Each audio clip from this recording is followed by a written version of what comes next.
Hello students, चलो आज की वीडियो में क्वेश्चन नंबर 21 से शुरू करते हैं। सेक्शन बी है। देखो, identify the type of each of the following reactions stating the reason for या है ना फॉर योर आंसर। देखो ए बी, यहाँ पर केमिकल रिएक्शंस के इक्वेशंस दिए गए हैं। अब इनको आइडेंटिफाई करना है और इनके बारे में आइडिया है ना देना है। देखो इसमें क्या हो रहा है, एल्यूमिनियम जो है आयरन को क्या कर रहा है, डिस्प्लेस कर रहा है। तो ये क्या हो गया, डिस्प्लेसमेंट रिएक्शन हो गया। और साथ साथ एक्सोथर्मिक रिएक्शन हुआ, क्योंकि एच यहाँ पूरा नहीं लिख पाए हैं, हीट एनर्जी है। तो हीट एनर्जी क्या हो रहा है, इवॉल्व हो रहा है, इमिट हो रहा है, इसलिए इसको हम कहेंगे एक्सोथर्मिक रिएक्शन। नेक्स्ट जो केमिकल इक्वेशन है इसको देखो, इसमें जो है इसमें डबल डिस्प्लेसमेंट रिएक्शन हो रहा है। यहाँ पीबी है, यहाँ देखो पोटेशियम है, तो डबल डिस्प्लेसमेंट रिएक्शन हो रहा है। साथ साथ जो आयंस है उनका एक्सचेंज भी हो रहा है। इस रिएक्शन में आयंस का एक्सचेंज भी हो रहा है। डबल डिस्प्लेसमेंट रिएक्शन यह शो कर रहा है। बात समझ गए। अब देखो question number 22, differentiate between alveoli and nephron, structure, location and function. तो देखो स्ट्रक्चर क्या होता है, एल्वियोली जो है यह लंग्स में फाउंड होता है। तो लंग्स में है ना इसका प्लेस है, और इसका जो स्ट्रक्चर है बैलून टाइप स्ट्रक्चर होता है। बैलून टाइप स्ट्रक्चर होता है और लंग्स में यह फाउंड होता है। और मेन जो इसका फंक्शन है वह गैसेस को एक्सचेंजिंग में यूज होता है। गैसेस को एक्सचेंजिंग में, क्योंकि आप जानते भी हो गैस का है ना, गैसेस का जो एक्सचेंजिंग होता है वो लंग्स में ही होता है। अब नेक्स्ट है nephron. Everybody knows about nephron. प्रत्येक आदमी जानते हो नेफ्रॉन के बारे में। देखो नेफ्रॉन जो है it is found in kidneys. अब ये किडनीज में पाया जाता है और इसका स्ट्रक्चर जो होता है टेबुलर फॉर्म होता है।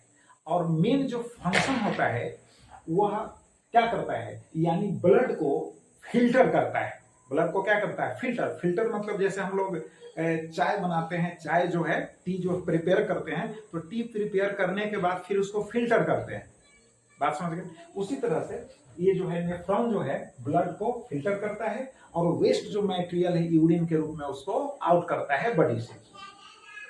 अब देखो नेक्स्ट क्वेश्चन नंबर क्या है, 23, अटेम्प्ट आइदर ऑप्शन ए और बी। अब ए और बी में ए और बी दोनों में से कोई एक का आंसर देना है। यहाँ दोनों को हम लोग डिस्कस कर लेते हैं। देखो list the steps for the synthesis of glucose by the plants, describe something same thing about desert plants. तो देखो पौधे जो है, प्लांट्स जो है, फोटोसिंथेसिस जो प्रोसेस है उसमें क्या होता है, ड्यूरिंग डे टाइम जो है chlorophyll is present in the leaf of A plant that absorbs light energy and convert it, है ना, converts it into chemical energy. And H2O splits into hydrogen and oxygen. Carbon dioxide is reduced to what, carbohydrates। तो आप इसको step wise है ना लिख सकते हो।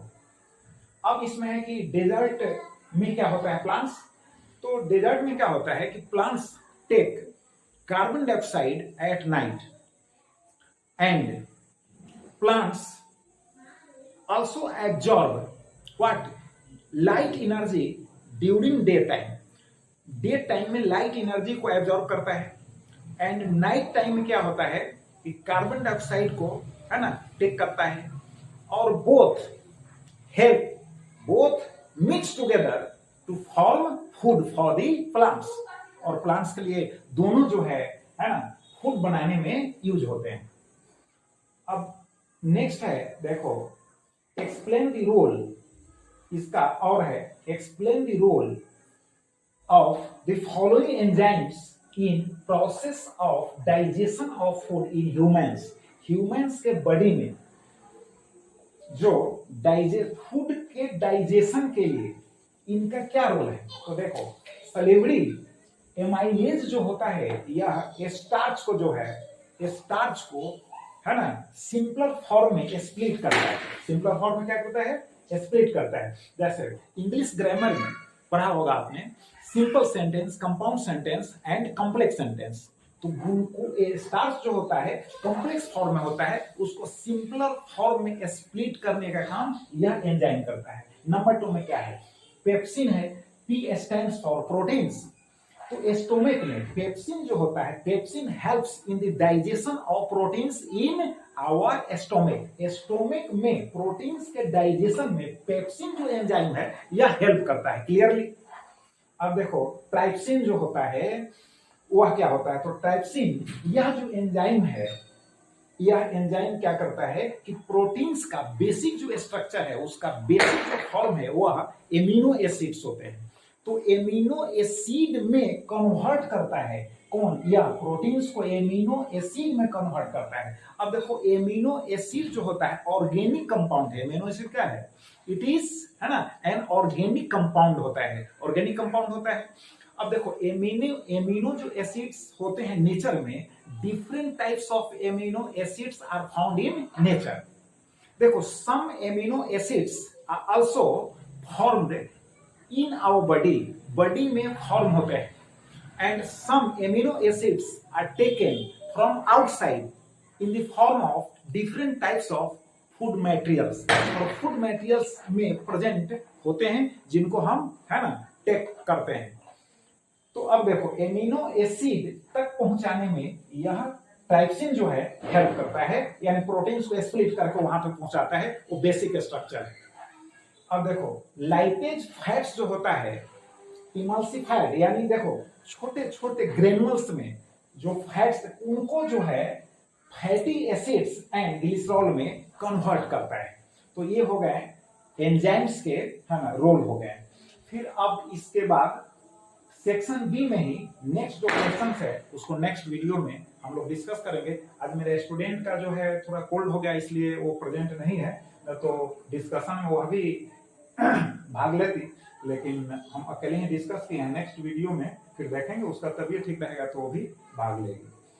Thank you very much. आप रिवाइज करो। ऐसे 24 का जो है जो सैंपल पेपर है उसी को हम डिस्कस कर रहे हैं। कंप्लीट हो जाएगा तो नेक्स्ट जो सैंपल पेपर में जो स्टूडेंट के लिए जो वर्क करने के लिए जो एक्स्ट्रा क्वेश्चंस दिए गए हैं, हम कोशिश करेंगे उसको भी डिस्कस करें। Thank you very much.